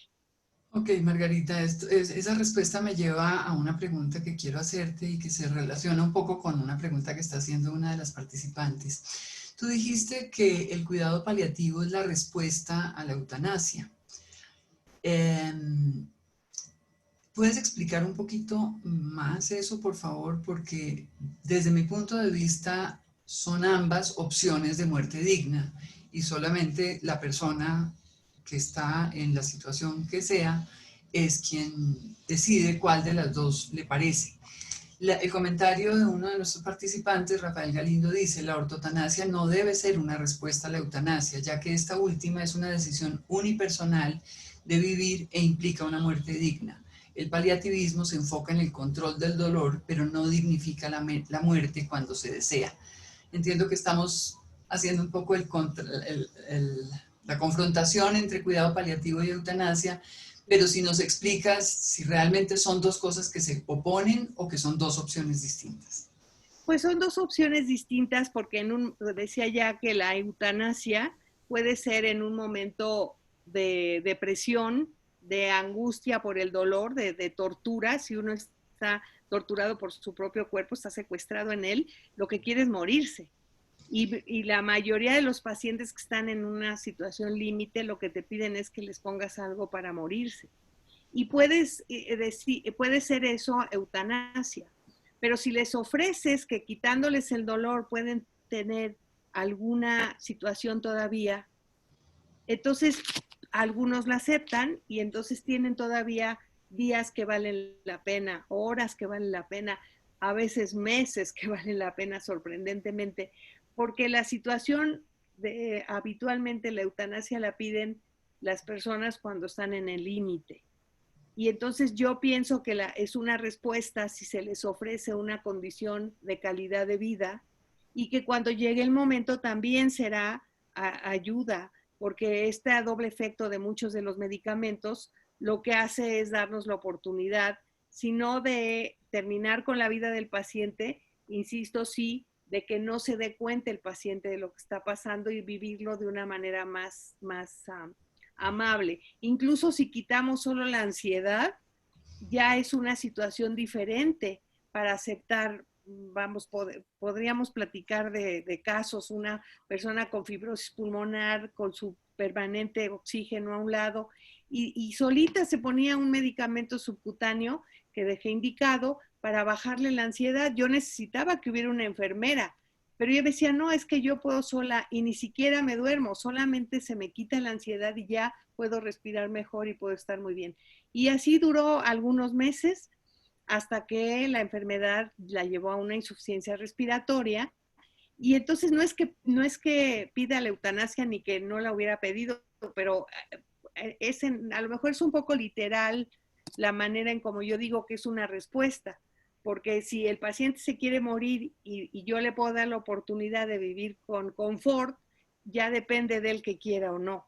Y por supuesto que sería otra cosa. Y lamentablemente todavía en México no es legal. Entonces yo no tengo opción de decir, si se quiere morir, como no, con mucho gusto, ahora mismo no puedo. Eso no es legal. Entonces mi opción es ofrecerle lo que sí se puede y darle una oportunidad y dejar que la misma enfermedad termine con la situación crítica en la que estamos viviendo. No sé si sea suficiente para la persona que preguntó. Si no, estoy a la orden con mi correo, en fin. De acuerdo, muchas gracias. Bernardo, en esta coyuntura de la pandemia y del COVID, ¿cómo crees tú que se ven afectados como el derecho a la autodeterminación, a la confidencialidad, a la misma información por parte de los pacientes? ¿Y crees que en esta coyuntura se está dando una situación distinta respecto al deber ser y a esas leyes que ya nos has contado, que están escritas, que no necesitamos más leyes, pero la realidad nos está confrontando? Entonces me gustaría escucharte. Claro, lo que mencionaba yo era, no hace falta más leyes, necesitamos aplicar las que tenemos. Tener nuevas leyes para que no se apliquen tampoco no nos va a cambiar la situación. Ahorita en tiempos de COVID lo que está sucediendo y nosotros consideramos es una declaración de consentimiento informado de emergencia, de urgencia. Es decir, que desde el ingreso, con un adecuado manejo hacia los pacientes, con el lenguaje adecuado, los pacientes puedan ir decidiendo sobre la evolución de su enfermedad. Y que esta misma declaración esté integrada en el expediente y, si es posible, en la parte frontal del expediente que está junto a cada uno de los pacientes al ser ingresados por COVID. COVID nos ha demostrado muchas cosas. Cuidados paliativos en tema de COVID sin cuidados paliativos, ningún tratamiento o ningún plan para COVID tiene cabida a nivel mundial y ha sido mencionado tanto por la Organización Mundial como por la Panamericana de Salud. Y entonces lo que nos interesa o lo que nos gustaría proponer es este consentimiento o esta declaración de emergencia. Pero requerimos dos cosas: que al ingreso los pacientes tengan esta explicación clara. Creo que COVID ha dado algo en México que es, ante una desinformación, muchas personas prefieren no internarse. Y cuando llegan al hospital, llegan en tiempo muy tardío. Creo que esto ha sido también un manejo y creo que si cuidados paliativos tenemos que estar pensando en no solamente, sino también en su familia. Mucho de la actuación podría venir para la información y el manejo psicológico de la pérdida o del riesgo, incluso de la angustia, como síntomas a la enfermedad como es COVID. Entonces, los países se están tardando en este tipo de mensajes que deberían de dar. Bueno, muchas gracias. Vamos a ir con las preguntas que se han ido haciendo en el chat. Tenemos muchas preguntas. Ya he mencionado algunas, pero bueno, me voy a... Margarita, hay varias personas que nos están preguntando de contactos en cuidados paliativos en algunos de los estados, en Cuernavaca, en Culiacán, en Sinaloa, etcétera. No sé si podemos dar tu correo electrónico en el chat para que las personas que tengan necesidad como de encontrar personas específicas puedan conectarse contigo, ¿te parece? Con mucho gusto, sí, claro. Tenemos una red y más de los 190 y algo médicos que tenemos, que les presenté, tenemos manera de localizarlos, entonces con mucho gusto, si necesitan, me pueden marcar y yo les daría los datos, claro que sí. Perfecto. ¿Puedes entonces, por favor, en el chat poner tu dirección de correo electrónico para que te escriban? Gracias. Claro. Bueno, creo, Bernardo, que esta pregunta es para ti. Nos preguntan, ¿existe alguna entidad federativa o en específico Querétaro o la Ciudad de México en donde ya existe constitucionalmente el concepto de muerte digna como derecho humano? ¿Algún avance para incluir en las leyes de voluntad anticipada el suicidio médicamente asistido o la eutanasia? Esta pregunta la hace Francisco Palomino. En la Constitución de la Ciudad de México se incluyó. Sin embargo, se incluye, le ponen una nota y en la letra chiquita dice cuando la ley federal lo permita. Es decir, bajo nuestra estructura legal, bajo nuestro sistema normativo, las leyes federales lo prohíben de momento, no está contemplado, está prohibido expresamente, por lo tanto no se permite en ningún estado. Y por lo tanto tampoco se puede incluir en las leyes estatales. Yo quería agregar hace un momento al concepto de suicidio asistido y muerte médicamente asistida. En Estados Unidos se quitaron de problema y a las dos le llamaron eutanasia, muerte médicamente asistida. Y cuando hablaba Margarita de la ansiedad, en Oregon, donde está permitido, a los pacientes que solicitan este cóctel para el término de su vida lo reciben. El 70% de los pacientes no lo usa. Y obviamente el Estado va y lo recoge de inmediato. No lo usa porque el paciente quería tener el control y siempre decía, si se pone muy mal, me lo tomo. Si ya no puedo más, me lo tomo. Pero en el 70% de los casos nunca se lo tomó. Y entonces sí hay un concepto adicional cuando está bien tratado en la sintomatología, que no solo es dolor, puede ser náusea, puede ser mareo, puede ser muchas otras cosas.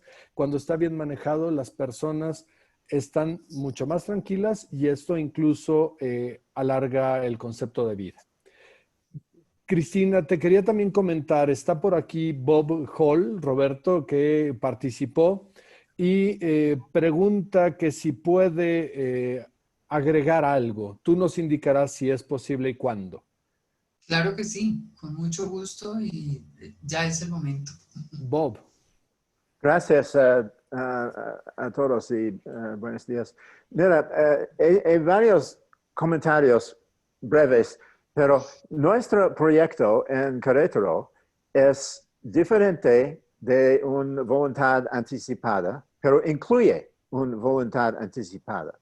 Es un documento que es un plan de cuidados paliativos. Y la ley federal de 2009 dice que cuando una persona está diagnosticada en condición terminal, el médico tiene obligación para ofrecerle un plan de cuidados paliativos. Y dice también en las instituciones de nuestro país, que es la gran mayoría de la gente, la institución, IMSS o ISSSTE, etc., tiene obligación de ofrecer una persona diagnosticada con condición terminal, ofrecer un plan de cuidados paliativos. Este es un plan que es un orden médico, como dijo Bernardo. Es un orden médico, es un consentimiento informado del paciente. Sí incluye nombramiento de un representante y puede incluir directrices anticipadas, pero es un orden médico y es un consentimiento informado del paciente. Y en este sentido es mucho más poderoso que un documento, un testamento de voluntad anticipada, porque una voluntad anticipada es nada más los deseos del paciente para el fin de su vida en este caso. Pero es deseos del paciente, es un testamento. Pero un orden médico va a aplicar a las enfermeras, puede aplicar a los paramédicos, puede aplicar a todos. Y como orden ¿Se bloqueó? es más poderoso. Por ejemplo, puedo poner en mi orden médico que si estoy en esta condición terminal, con mucho dolor, y no hay manera para aliviar el dolor eficientemente, puedo preguntar a mi médico sedación terminal. El médico puede ofrecerme sedación terminal, es totalmente legal. Pero al mismo tiempo, puesto que el plan de cuidados paliativos es un consentimiento informado, que quiere decir también el poder de rechazar tratamientos, voy a pedir a mi médico, en adición con sedación terminal hasta el fin de mi vida, puedo rechazar nutrición y hidratación artificial. Así que esto es legal también. No necesitamos una ley de eutanasia porque ya existe posibilidades legales si todavía tenemos órdenes médicos y consentimiento informado. Y un punto más, Bernardo mencionó el consentimiento informado en urgencia sobre el problema de pandemia de COVID. El consentimiento es nada más hoy en día un documento un formulario que una persona tiene que firmar al ingresar al hospital. Pero lo importante del COVID en urgencia es la información. Lo que necesitan los pacientes de COVID es información sobre qué va a pasar con su caso, cómo van a tratar esta infección de virus. Así que consentimiento informado información es lo más importante. Así que este es nuestro proyecto, es institucional para platicar con instituciones de la Secretaría de Salud, etcétera, y de hospitales privadas que indican a sus médicos que es obligación de ofrecer planes de cuidado paliativo. Gracias por su... Gracias, Bob. Yo creo que de todas maneras has hecho afirmaciones con las que no todos los participantes están de acuerdo. Digamos, hay personas que están haciendo muchas preguntas en el chat sobre la eutanasia, con mucho interés por la eutanasia. Y quiero decir que el segundo, entiendo, Amparo, y tú me corriges, por favor, que el segundo de los webinarios, el del mes próximo, será sobre eutanasia. Entonces, por eso esas preguntas no las voy a poner, no las voy a transmitir, porque tenemos ya poco tiempo y muchas preguntas y muchos comentarios. ¿Estoy bien, Amparo? ¿La próxima sesión va a ser sobre eutanasia? Activa, por favor, el micrófono. Exactamente, el próximo diálogo va a ser sobre eutanasia. Entonces yo se los anuncio al final, podemos dejarlo para entonces, Cristina. Ok, perfecto. Bueno, hay varias preguntas que tienen que ver con el tema de los medicamentos y la morfina. Quiero transmitirlos y me imagino que pueden tener respuestas ambos, Margarita y Bernardo. Fernanda Hernández dice, los médicos que hicimos alta especialidad en medicina paliativa, que no somos anestesiólogos y que no podemos certificarnos por el Consejo de Anestesiología, ¿qué se puede hacer para que podamos certificarnos? A eso le responde María de los Ángeles desde España, dice que la sorprende que sea necesario certificarse, que eso no sucede en España. Y por otra parte, pregunta Luis Porras, o dice Luis Porras, México es el segundo productor de morfina y de marihuana, ni se diga.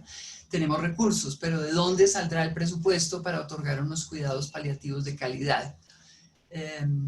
Muchos médicos solo conocen el paracetamol y otorgar atención integral en todos los ámbitos económicos es muy difícil. No sé si hay comentarios sobre la certificación y los medicamentos, tal vez para Bernardo, la última, y la primera para Margarita. Margarita, adelante. Gracias. La situación es que quienes iniciaron la cuestión de los cuidados paliativos fue dentro de las clínicas del dolor que lo manejaban anestesiólogos y esto se fue dando y fuimos creciendo de esa manera. En el INCAN, la doctora Silvia Allende tiene una difusión multidisciplinaria muy interesante con mucha educación para psicólogos, sociólogos, antropólogos, enfermeras, etcétera. Y yo creo que eventualmente va a suceder que la medicina paliativa se convierta en otra subespecialidad. Les comento rápido que la terapia intensiva, los médicos dedicados a esto, también fueron los primeros anestesiólogos que se quedaban con los pacientes que terminaban la cirugía y por razones de gravedad se quedaban cuidando a los pacientes, a veces en el área de recuperación de los quirófanos. Y esto pues hace 40 años. Empezó entonces a necesitarse gente que recibiera a los pacientes que salían de una cirugía para atenderse, hasta que entonces la terapia intensiva tiene a los intensivistas que son médicos que se dedican a hacer este tipo de terapia, no necesariamente siendo anestesiólogos. Creo que igual pasó con los neonatólogos y en fin, pero ahora los paliativistas seguramente van a terminar siendo todos los médicos como en España, es oncólogos, intensivistas y médicos generales que pueden ser paliativistas. Y yo creo que esa es la verdadera necesidad, porque miren, la magnitud del problema es de todos, todos nos vamos a morir un día. Entonces yo quiero tener un paliativista a mi lado. Y todos los necesitaríamos. Entonces, que me quiten el hígado, me lo cambien o que me tengan que poner un bypass o operarme el cerebro, bueno, hay un rango, pero la muerte es total de todos. Entonces, la magnitud, no hay otro problema igual. O sea, la salud y querer estar bien es lo más importante y la muerte debiera de serlo para vivir muy bien, como también al principio decía Amparo, si sabemos que tenemos esta finitud, vamos a aprovechar más la vida. Entonces necesitamos que todo mundo se prepare, pondría yo el extremo. Todos los médicos deben saber atender un parto, una enfermera debe saber atender un parto. Bueno, un taxista puede atender un parto. Pues igual, a un taxista debe poder atender a alguien que se esté muriendo en el último momento y saber qué hacer. Y este es nuestro trabajo, esta divulgación de darle la mano, de abrazar a alguien en el último momento que esté, puede ser una manera, no es o sea, ojalá hubiera medicamentos para que no sufra y no tenga dolor, pero por lo pronto el acompañamiento es algo que da miedo a la misma familia. ¿Qué le voy a decir a mi familiar si me pregunta? Pues lo que quiera saber, porque no es lo que usted diga, sino lo que pregúntele qué quiere saber específicamente. Entonces, esa necesidad de compañía, yo creo que hasta ahí deben llegar los cuidados paliativos y claro que los médicos que no sean anestesiólogos tendrán que ser certificados. Bueno, miren, inicialmente tener una cédula profesional nos debe hacer dar un servicio, pero esta especialización ha hecho que los consejos supervisen que la gente se esté actualizando y cada 5 años son reglamentos que hay para que uno se demuestre que está en activo y con las capacidades necesarias, los avances que hacen falta. Entonces, igual que los anestesiólogos solamente pueden, los actuales paliativistas que son anestesiólogos, no se les puede certificar en el Consejo de Anestesia porque solamente son anestesiólogos que pueden ser anestesiólogos para tratamientos cardiovasculares, para pediatría, para neurología, para dolor y para cuidados paliativos. Entonces, hay esa limitante.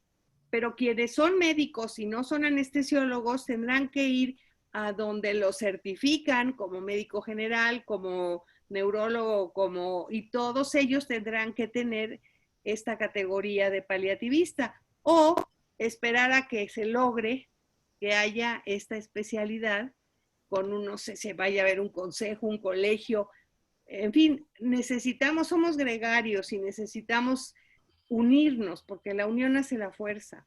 Y si ese grupo de médicos, en lugar de estar batallando solitos para tratar a cada paciente, se unen, pues será ya un grupo que tendrá un respeto para poder conseguir medicamentos, para ser mejor escuchado a todos niveles.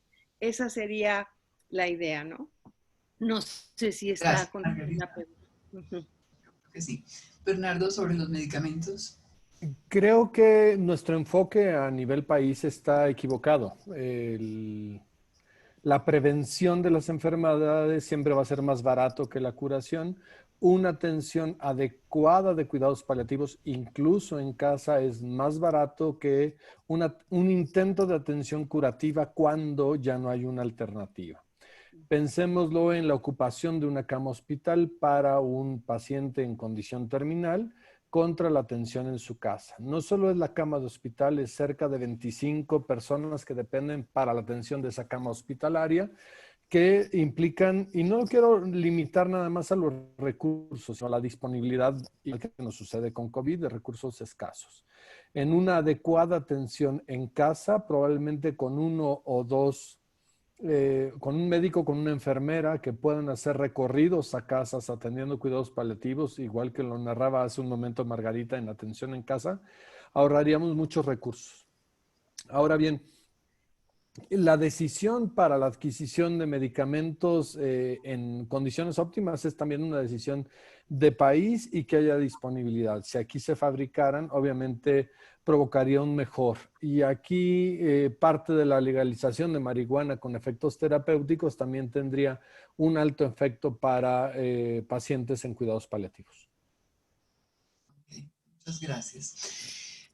Bernardo, tú, digamos que a mí me queda claro que frente a los documentos de voluntad anticipada, la propuesta de ustedes es el plan de cuidados paliativos. Sin embargo, hay preguntas sobre el documento. Hay una pregunta de Leticia Fuentes que nos pregunta qué pasa si una persona hospitalizada ya tiene su documento de voluntad anticipada y no lo puede presentar. ¿El hospital tiene acceso al documento por otra vía? Por ejemplo, por un registro nacional de voluntades anticipadas. ¿Hay algún tipo de cosa así en México que le permita al hospital conocer? ¿O no, es el paciente el que debe llevar su documento? Teóricamente, es el hospital el que pide el informe cuando el paciente está en situación terminal. Pero hay casos de urgencia en el que no es una enfermedad crónica de largo plazo, sino es inmediato. Y ahí lo que nosotros mencionamos es que habría que ver si en cada estado habrá 24 horas de acceso para el tipo de documentos o habría que ver si el paciente lo tiene que llevar. Pero como pueden ser modificados o revocados, tampoco tendríamos la certeza de que fuera el último. No hay un registro nacional. Todas las voluntades anticipadas han sido por leyes estatales. Actualmente estamos en 14 estados. Por ahí alguien comentaba que Puebla ya tiene por ahí la iniciativa. En Querétaro ya también hay una iniciativa. Pero todas estas es intentos locales, pero insisto, en un sistema de salud fracturado en cuanto a medicina pública, medicina privada, medicina de atención federal o medicina de atención estatal. Ok. Bueno, nos preguntan también, no sé si para Margarita tal vez, y si Bernardo quiere dar su opinión, Cosby Ramírez nos dice, ¿qué hacer si la persona con demencia, es decir, sin capacidad legal, aclara, tiene una enfermedad terminal, no tiene voluntad anticipada y tampoco ha habido un juicio de interdicción? Legalmente, ¿quién deberá decidir por él o por ella? Bueno, yo lo que sé es que la primera persona es la pareja, quien debe tener la autoridad, después los hijos, si no existieran ni pareja ni hijos, están los hermanos. Creo que en ese orden, tal vez eso es lo que yo entiendo que es. Y la situación es de mucho riesgo, esa es una de las situaciones que debemos pensar porque no sabemos en qué condiciones podamos estar dentro de unos años. Entonces hay que ser muy claros. Yo creo que esa es una de las causas por las que es muy importante la voluntad anticipada y la familia debe saber, porque yo he estado en crisis donde les digo, bueno, yo no conocía al paciente, vengo a conocerlo ahora, pero ustedes han vivido con él toda la vida. ¿Qué quería? Cuando les dijo. Entonces estas son cosas que no se comentan por este temor a enfrentar una realidad ineludible que la sabemos desde siempre, ¿no? Pero no sé si legalmente haya alguna otra situación, Bernardo.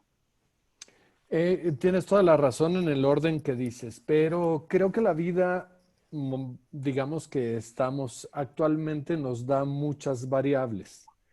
Tenemos casos de que la pareja jamás se divorció, pero tal vez el señor, la señora ya viven con alguien más, pero el representante legal ahí sería el que está casado, a pesar de que la vida la haya hecho los últimos 20 años con otra persona. Hay veces que con los amigos en confianza se platica más de estas cosas y tal vez sean los amigos los que tienen mayor conocimiento en lugar de la familia. Se mencionan los hijos, pero los hijos pueden estar en desacuerdo. Entonces, tenemos un grave problema. El ejemplo que yo les ponía del niño, lo he planteado con la escuela del Poder Judicial aquí a nivel local. Y yo decía, ¿qué hacemos? ¿Lo resuelve un juez? ¿Cuánto tardaría? Solo una vez me han contestado que por interés superior del menor, oyendo a 2 peritos, en 3 días resuelven.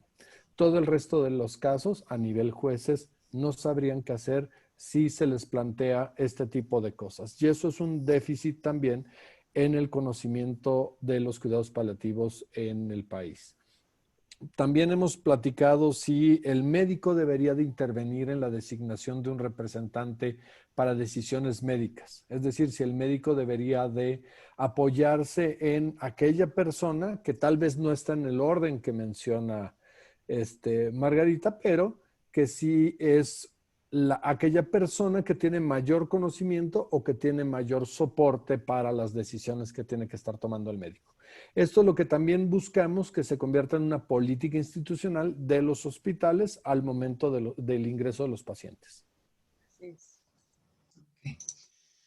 Alicia Magali González nos hace 2 preguntas en relación con el tema del dolor. Pregunta si ustedes tienen una opinión que quieran compartir respecto a la discusión internacional de establecer el alivio del dolor como un derecho humano, y refiere que los relatores especiales del derecho a la salud y de la tortura, tratos crueles e inhumanos, ya se han referido respecto a no tratar el dolor, diciendo que esto es una forma de tortura. La tortura no nubla el razonamiento del paciente y él o ella van a querer terminar con su vida con tal de terminar el dolor. Entonces, si hay comentarios respecto al manejo del dolor. Pues bueno, la verdad yo en 1995 entré a estudiar el dolor y ya llevaba yo 20 años de anestesióloga. Y la verdad fue un impacto tremendo darse cuenta de la importancia que esto tiene. Realmente es la manera de sobrevivir. O sea, si no nos doliera, nos moriríamos atropellados en la primera esquina cuando empezamos a caminar en la vida. El dolor nos avisa que algo no está bien. El dolor es un sentimiento que no puede medirse, no puede pesarse, que cada quien tiene una manera de interpretarlo. Es un sentimiento. Entonces, la verdad, yo sí he pensado que tu cuerpo se vuelve un torturador y te secuestra. Y ha habido casos de pacientes con estos dolores crónicos posherpéticos. Hay muchos ejemplos que no es vida, no es un dolor como de apendicitis de boya ahorita o de una piedra en el riñón que es urgente quitarla. Pero es un dolor que no se quita nunca y que está constante. Entonces, todo lo que se haga para poder quitar ese dolor es la razón de la vida, para poder tener vida. El doctor García Olivera decía que el dolor se embarra, se le pega a uno de ver sufrir a alguien. Y de verdad es algo que siento yo que educa mucho a la gente que nos dedicamos a esto. Son gentes muy compasivas en general, porque estar cerca de la gente que sufre con un dolor, de verdad es mucha la intención para quitarlo. Pero estamos hablando de un dolor que no está avisando, que ya avisó que hay algo mal, pero que ya no sirve más que para hacer sufrir a la persona, que es totalmente diferente a un dolor que está avisando que está mal algo y que se tiene que resolver un proceso infeccioso o, como decía yo, una piedra en la vesícula, en el riñón. Eso se tiene que resolver. Entonces, es un foco rojo que nos dirige el posible diagnóstico que se haga para dar un tratamiento oportuno y adecuado. Y estoy tan de acuerdo con Bernardo, en equivocaciones, si nosotros nos ocupáramos más de la epidemiología y el tratamiento oportuno de todas las enfermedades, se gastaría mucho menos, porque de lo que se trata y se viviría mucho mejor, pero las personas también tendrían que aprender a cuidarse y esa es parte de una necesidad que es. Y el dolor también, Fernando Sabater dice que que también estamos ya como de cristal porque ya no aguantamos nada y sin quitar todos los dolores. No, no se trata de eso, se trata de vivir en forma confortable, ¿no? No nada más. Y él dice que ningún siglo es bueno si no había anestesia. Y yo digo que ningún siglo será mejor que este si tenemos manera de tener cuidados paliativos y poder quitar el dolor. Gracias, Margarita. Bernardo. Yo estoy de acuerdo. Yo creo que parte del tratamiento médico implica el manejo de los síntomas. Y el dolor es un síntoma, igual que puede ser náusea y todo lo demás. Y al hablar del derecho a la salud, estaríamos hablando de este manejo de los síntomas y por lo tanto para mí sería un derecho humano ineludible. Ok. Bueno, hay una última pregunta muy concreta que fue la primera que se hizo en el foro de Roberto Gómez que quiero hacerle a Margarita porque es como una curiosidad de una persona que me parece legítima. Roberto Gómez nos pregunta que un médico le aseguró que el oído es lo último que se pierde antes de morir y por eso los muertos, entre comillas, escuchan, si eso es cierto. Hay una serie de estudios que se hace y sobre todo gracias a los monitores, que eso apenas es después de los 80s, pero se ha podido definir que hay cambios muy manifiestos en un paciente que está totalmente monitorizado en terapia intensiva y está sedado, y entra alguien y no es que se escuche las frases. Yo he estado viendo pacientes recuperándose de la anestesia o saliendo de terapia intensiva y lo que escuchan son tonos. No alcanza su cerebro a hacer el registro de lo que escucharon, la frase, ¿no? Pero los tonos de voz sí, como cuando uno habla por teléfono y reconoce de inmediato quién te está hablando y si está sonriente o está serio, ¿no? Entonces esa manera de captar el oído sí pareciera ser lo último que se pierde y es por eso que se pide mucho a los familiares que lo que digan sean cosas agradables y sobre todo en el tono, porque el llanto y la angustia y este tipo de situaciones sí modifica la respuesta en general de los signos vitales de los pacientes. Ok, muchas gracias. Bueno, creo que se nos quedan muchas preguntas todavía, muchos comentarios. Desafortunadamente el tiempo es nuestro verdugo, como siempre en estas circunstancias, y así como honramos el tiempo para comenzar y comenzamos 5 en punto, queremos terminar 7 en punto igual. Muchas gracias a nuestros dos panelistas, Margarita, Bernardo. Creo que ha sido una sesión muy interesante, muy llena de certezas, pero también de preguntas, y eso creo que es más válido en este tipo de eventos. A todos nuestros participantes, mujeres y hombres que se tomaron el tiempo de estar con nosotros pensando en estas cosas tan importantes que pues es la realidad que tenemos todos al frente. Como muy bien lo decían Margarita, tal vez y Amparo, pues no, lo único seguro que tenemos en la vida es la muerte y que tampoco que pensamos en ella. Entonces, pues muchas gracias, sus comentarios, sus aportes han sido muy útiles también. Ya le vamos a pedir a Rodrigo, por favor, que ponga en el chat la dirección electrónica de Margarita, que ella autorizó ponerla, porque hay varias personas que quieren contactarla. Le doy entonces la palabra a Amparo para que le dé ya cierre a este webinario y nos anuncie que siguen este maravillosos diálogos de otoño. Estás Bueno, nada más pues reiterar a todos lo que acaba de decir Cristina, muchísimas gracias. Fueron nuestros panelistas fantásticos, de verdad, exitosísimos, estimulantes. Bueno, a nadie nos movimos, podríamos seguir y seguir aquí horas. Muchísimas gracias, Margarita, Bernardo, Bob, todos también que intervino, muchísimas gracias. Y bueno, a todos los asistentes, creo que pues atreverse a venir a un seminario de estos dice algo, ¿verdad? Es como acercarnos a la muerte, no es fácil, pero ha habido muchísimos participantes. Hemos tenido algunas dificultades porque fueron tantos que hubo al final cierta dificultad para entrar. Yo lo lamento muchísimo, lo vamos a arreglar y enseguida va a mejorarse, o sea que los invito a que vengan a los próximos diálogos. Y bueno, Francis, desde luego, Francis es aquí el cerebro detrás de todo eso. Muchas gracias, Francis, de verdad, fantástico. Bueno, también a Rodrigo, que ha hecho una labor buenísima en la organización de este webinar, a Dalinda, que también con toda la difusión que hace para DMD, tenemos pues muchísima gente que ha estado aquí con nosotros, así que muchísimas gracias. Y bueno, invitarlos a los próximos webinars. Es una serie que vamos a ir teniendo con puntos de vista diferentes también. Creo que podríamos hacer todo sobre cuidados paliativos que no tendría fin, y tendríamos también una asistencia muy copiosa, pero pues posiblemente repitamos en algún momento. Les digo que nuestro próximo diálogo va a ser con Peter Singer. Seguramente muchos de ustedes lo conocen. Él va a hablar de la eutanasia y yo creo que va a estar también fantástico, o sea que los invito a todos. Bueno, queremos también tocar otros temas como la aceptación de la muerte, el suicidio médicamente asistido, el dolor que da para muchísimo. A ver qué otros teníamos aquí.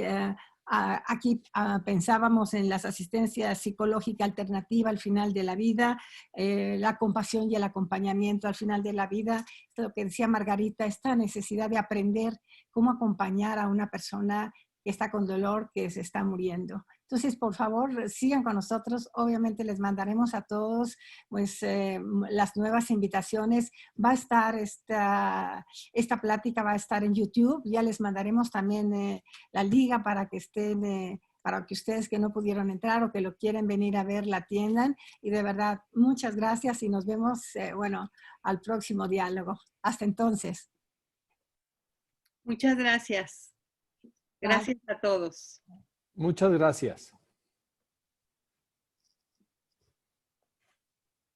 Muchas gracias. Cerramos conexión. Cristina, gracias. Gracias, Bernardo. Gracias, Cristina. Gracias, Margarita. Con ustedes. Un placer. Muchas gracias. Bye. Chao.